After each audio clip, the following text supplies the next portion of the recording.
ಇವತ್ತೇನ್ ವಿಶೇಷಪ್ಪ ಅಂದ್ರ ನಮ್ ಕಾಲೇಜ್ದಾಗ ಒಂದ್ ಎಜುಕೇಶನ್ ಟ್ರಿಪ್ ಇಟ್ಟಿದ್ರಿ.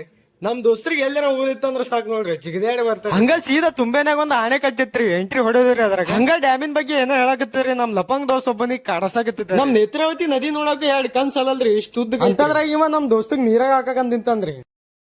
ಕೊಂಡು ನಮ್ಮ ಹೊಟ್ಟೆ ಎಷ್ಟು ಉರ್ತಾವ್ರೋ ಹಬ್ಬಕ್ ನೋಡಿದ್ರೆ ಇಲ್ಲಿ ಬಂದ್ ನೋಡಿದ್ರೆ ನೀರ್ ಪ್ಯೂರಿಫೈ ಮಾಡೋ ದೊಡ್ಡ ದೊಡ್ಡ ಮಷಿನ್ ಇತ್ತು. ಹಂಗ ನೀರ್ ಹೆಂಗ್ ಶುದ್ಧೀಕರಣ ಮಾಡ್ತಾರ ಅಂತ ನೋಡಕ್ ಹೋಗಿ ಇಲ್ಲಿ ಬಂದ್ ನೋಡಿದ್ರೆ ಪ್ರೊಸೆಸ್ ಎಲ್ಲಾ ಸ್ಟಾರ್ಟ್ ಆಗಿತ್ರಿ. ಇದಕ್ಕೆ ಉತ್ತುಂಗ ರೇಚಕ ಅಂತಾರ್ರಿ. ಇದ್ರಾಗ ಫೋರ್ಸ್ ಮತ್ತೆ ಪ್ರೆಷರ್ ಹಾಕಿ ನೀರ್ ಮ್ಯಾಗ ಏರಿಸ್ತಾರಿ. ಅದ್ರಾಗ ಮಣ್ಣು ಧೂಳು ಕಸ ಎಲ್ಲಾ ಹೊರಗಾಗತ್ರಿ. ಸ್ವಲ್ಪ ನೀರು ಸ್ಟೋರ್ ಮಾಡಿ ಇಟ್ಟಿರ್ತಾರಿ ಪ್ಯೂರಿಫಿಕೇಶನ್ ಮಾಡ್ಬೇಕಂತ. ಎಲ್ಲಾ ಮುಗಿಸ್ಕೇಸಿನ ಒಟ್ಟು ಮಾತ್ರ ಬಾಯ್ ಕಟ್ಟಸಿತ್ರಿ. ಅದಕ್ಕ ಬೋಂಡಾ ಫ್ಯಾಕ್ಟ್ರಿ ಬಂದ್ ಕೇಸಿನ ಬಜಿ ಸಿಗುತ್ತಂತ ಮಾಡಿದ್ದೇರಿ. ಆದ್ರೆ ಇಲ್ಲಿ ಎಳ್ನೀರ್ ಸಿಕ್ಕಿದ್ರಿ. ಮಸ್ತ್ ಎಳ್ನೀರ್ ಕುಡಿಯೋದ್ ಕೇಸಿಂದ ಬಿಸಿಲಾಗಿ ತಂಪಾದ. ಹಂಗ ನಮ್ ದೋಸ್ತ 80 ರೂಪಾಯಿ ಐಸ್ ಕ್ರೀಮ್ ತಿನ್ನಾಗತ್ತಿದ್ದಾರೆ. ಅದಕ್ಕ ನನಗೆ ಇನ್ನೊಂದ್ ಕೊಡಿಸು ಅಂತ. ಅದಕ್ಕ ನಾನು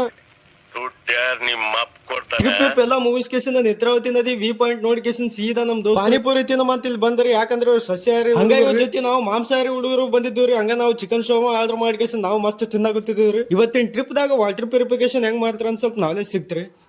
ಈ ವಿಡಿಯೋ ಚಲೋ ಅನ್ಸ್ತಪ್ಪ ಅಂದ್ರ ಲೈಕ್ ಮತ್ತೆ ಸಬ್ಸ್ಕ್ರೈಬ್ ಮಾಡ್ರಿ.